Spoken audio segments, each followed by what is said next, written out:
Сәлеметсіздер ме? Сіздермен бірге қысқа нұсқа каналы. Бүгін мен сіздерге шынайы оқиғаға негізделіп түсірілген 2019 жылы жарық көрген «Притворство» сериалының алғашқы 2 бөлімін айтып беремін. 2008 жыл, Спрингфилд. Қатты желдің кесірінен Катрина Диди Бланшетт және оның 14 жасар қызы Джипси үйлерінен айырылады. Қайырымдылық қоры отбасыға жаңа үй сыйлайды. Үлкен көзілдірік таққан, шашы жоқ қыз мүгедектер арбасында отыр. Анасы оның әрбір сөзін бақылап отырады. Қыз анасының өзінің ең жақын құрбысы екенін айтады. Сұхбат біткен соң анасы қызының шашын тағы бір рет алып, оны арабасына отырғызып, дәрі қосып дайындалған сұйық тамақты қыздың қарнына орнатылған шланг арқылы құйып тамақтандырады. Джипси оттегі маскасымен ұйықтайды. Диди күніге мыңдаған дәрілердің ішінен біреуін алып ішеді. Олармен көрші үйде Лейси есімді қыз өмір сүреді. Қыз анасын жаңа көршілермен танысуға көндіре алмағандықтан өзі бармақшы болады. Қызғылт түсті киім киген Джипси мультик көріп ханзаданың суретін салып отырады. Ол қызды көріп қуанып кетеді, өйткені оның достары жоқ еді.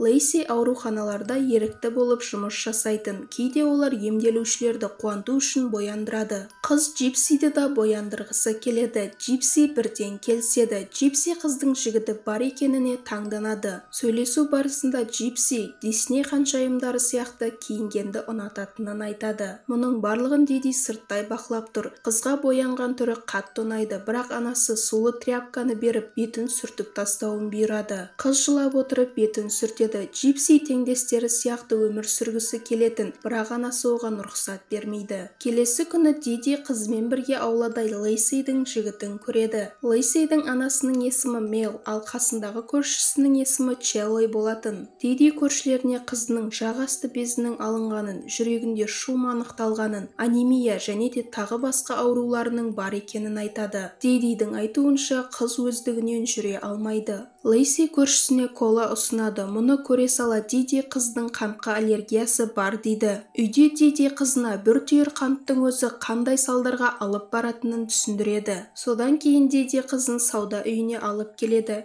Джипси анасынан моншақтан жасалған алқа алып беруін сұрайды. Диди ешкім көрмей тұрғанда алқаны сумкасына салады, бірақ мұны көршісі Мел көріп қояды. Диди көршісі полицияға хабар береді деп қорқып кетіп, онымен сөйлеспек болады, бірақ оның үйінде Челли бар еді. Негізі Дидиға үйді осы көршілері және ауданның қайырымды жандары алып берген болатын. Мел бүгін көргендерінің өзіне ұнамағанын білдіреді, бірақ ештеңе айтпайды. Джипсидің өз компьютері жоқ болатын. Ол анасы жоқ кезде ноутбугын алып, осындай заттарды іздейді. Анасы келгенде Джипси пицца жасап беруін сұрайды. Диди барлығын блендерден өткізіп қыздың асқазанына құяды. Келесі күні көршілермен достасу үшін Диди отырыс ұйымдастырады. Ол банкаға қызының көзін емдету үшін ақша жинап жүреді. Балалар қызғылт түспен оралған Джипсиге қарап тұрады, ал қызға көршісінің жігітімен арақатынасы қызығырақ еді. Кешкісін қыз олардың қасына келеді, бірақ олар киноға кетіп қалады. Қыз үстелдің үстінде қалған тәттінің дәмін көрмек болады. Осы сәтте кешке Мел да келіп жетеді. Әйел ұрлықты мүгедек қызына жаппақшы болады, бірақ Мел барлығын өз көзімен көрген еді. Болмаған соң Диди жылап, қызының аз ғана өмірі қалғанын, ақшалары жоқ екенін сылтау қыла бастайды. Осы сәтте ол тәтті жеп тұрған қызын көріп, тәттісін лақтырып жіберіп, бірден укол салып ауруханаға алып келеді. Ол қызына тағы 5 минут кешіккенімізде өліп қалар едің дейді. Ауруханаға Мел келеді. Ол Дидиға амиянын беріп, болған жағдайдың барлығын ұмытуын айтады. Себебі ол да жалғыз басты ана және Дидиді жақсы түсінеді. Біз 2015 жылға ауысамыз. Бланшетттер үйін полиция қоршап алған. Детектив жүздеген ойыншықтары бар бөлмедегі Джипсидің төсегінде бірнеше рет пышақ сұғып өлтірілген Диди Бланшетттің денесін табады. Бірақ бір қызығы Джипсидің өзі еш жерде жоқ еді. 2008 жыл. Диди әдеттегідей қызын жатқызып, дәрісін қабылдап, бүгін жинаған $1,500 санап ұйқыға кетеді. Түн ортасы сағат 11-де Джипси маскасын шешіп, оңай аяққа тұрып холодильникке барады. Қыз өзінің шынымен де қантқа аллергиясы бар екенін тексермек болады. Өйткені ол ауруханада анасының қызына көптеген қант қосылған дәрілерді беретінін естіп қояды. Күтілгендей қызға ештеңе болмайды. Оның үстіне ол үнемі отыра бергендіктен белі ауырып қалатын еді. Анасы қызының аяқта жүргенін көріп қойып жатуын бұйырады және қызына маскасын қайтарып тағып қояды. Джипси көзінде жасымен ұйқыға кетеді. 2015 жыл. Жиналған көршілер Джипсидің ауру күйімен қайда кетуі мүмкін деп ойлануда. 2009 жыл. Джипси коланы 2 литрлік бөтелкемен ішіп, балмұздақты қасықтап, ал кәмпиттерді уыстап жеуде. Ақыр соңында Дидидің қатты күткен хаты келеді. Джипси жыл баласы номинациясын жеңіп алады. Әрине, анасы ол туралы соншалықты аянышты сөздер жазған соң таңдалмауы мүмкін емес еді. Осы уақыт аралығында тәттіні көп жеген Джипси тіс ауруы не екенін біледі. Диди қызының асқазанында қышқылдардың жоғарылауының кесірінен тістері нашарлауда деп ойлайды. Гастроэнтеролог қыздың жағындағы бездерінің сау екенін және қыздың жұтына алатынын айтады. Сол себепті де енді оған шланга пайдаланудың қажеті жоқ еді. Мұны естіген Джипси қатты қуанып кетеді. Анасы қуанудың орнына басқа сөзге көнетін дәрігер тапқысы келеді. Осы жағдайдан кейін дәрігер педиатрға барып, қызға жазылған сонша аурулардың ішінен ең болмаса біреуінің нақты анықталып анықталмағанын сұрайды. Может, мне уже не нужна трубка?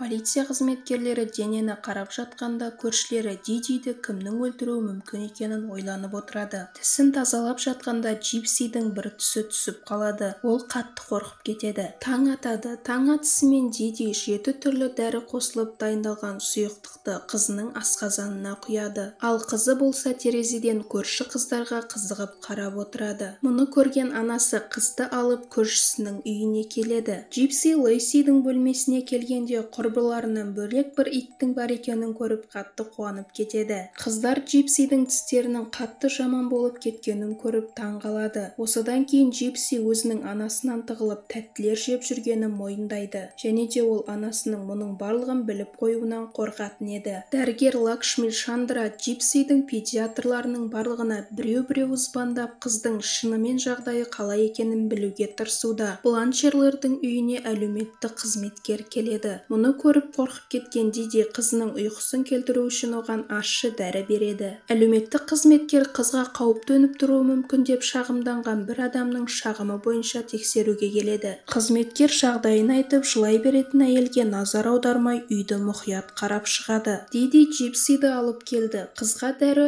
әсер ете бастаған еді. Ұйқысы келіп тұрған Джипси сұрақтарға зорға жауап беріп отырады. Диди қорқып тұрады, өйткені ол үстелдің үстінде өтірік дәрілер жазу үшін ұрлап алған парағын ұмытып кеткен еді. Диди әлеуметтік қызметкерге Джипсидің аурулары жазылған өтірік медкартасын көрсетіп, ақыр соңында әйелді көндіріп шығарып салады. Я вот никак не пойму, кто же вам пожаловался? Хорошего дня. Әлеуметтік қызметкердің келуі Джипсиді қатты қорқытады. Ол стресске түсіп кетеді. Және де үйдің терезелеріне ешкім қарай алмау үшін пленкалар жабыстырып тастайды. Диди мұның барлығын көршісі Мел айтып беруі мүмкін деп оған келіп жылай бастайды. Бірақ көршісі өзінің ештеңе жасамағанын айтады. Диди Джипсиді стоматологке алып келеді. Стоматологке келгенде Джипси ауырған тістерінің емделмейтінін, оларды жұлып тастауға тура келетінін біліп қатты мұңаяды. Осыдан кейін Джипси өз үйінде оянады. Дәрілердің кесірінен оның жағы ісіп кеткен еді. Айнаның алдына келген Джипси өзінің ауру тістерімен қосып сау тістерінің барлығын жұлып тастағанын біліп қатты жылайды. Тісі жоқтығына мұңайып жылап отырған қызын жуындырып жатып, анасы қызына барлығы жақсы екенін айтады. Операциядан кейін бетінің барлығы көгеріп кеткен қызына мән берместен анасы номинация алу үшін киетін киімдер дайындап жүреді. Ол қызына жасанды тістер салмастан елге көрсетпек болады. Мои зубы, мое лицо.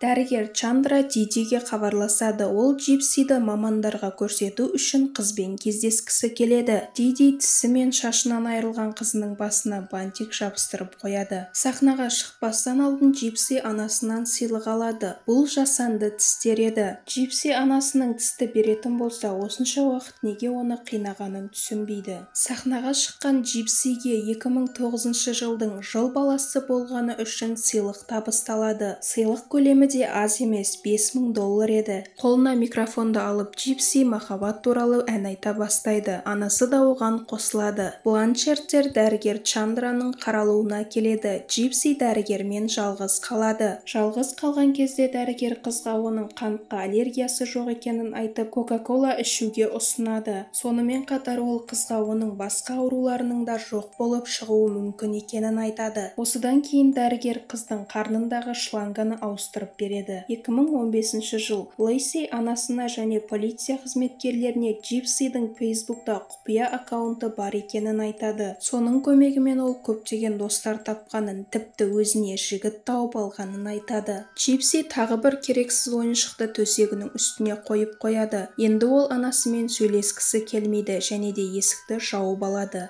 Құрметті достар, осымен видеомыз аяқталды. Егер сіздерге Джипси Бланчетт және оның анасының алдағы өмірлері қызық болатын болса, төмендегі комментарийда жаза кетіңіздер. Және де осы сериалдың алдағы бөлімдерін жіберіп алмау үшін каналға тіркеліп, қоңыраушаны қосып қоюды ұмытпаңыздар. Бүгінге бізде осымен тәмам. Келесі видеоларда кездескенше аман сау болыңыздар.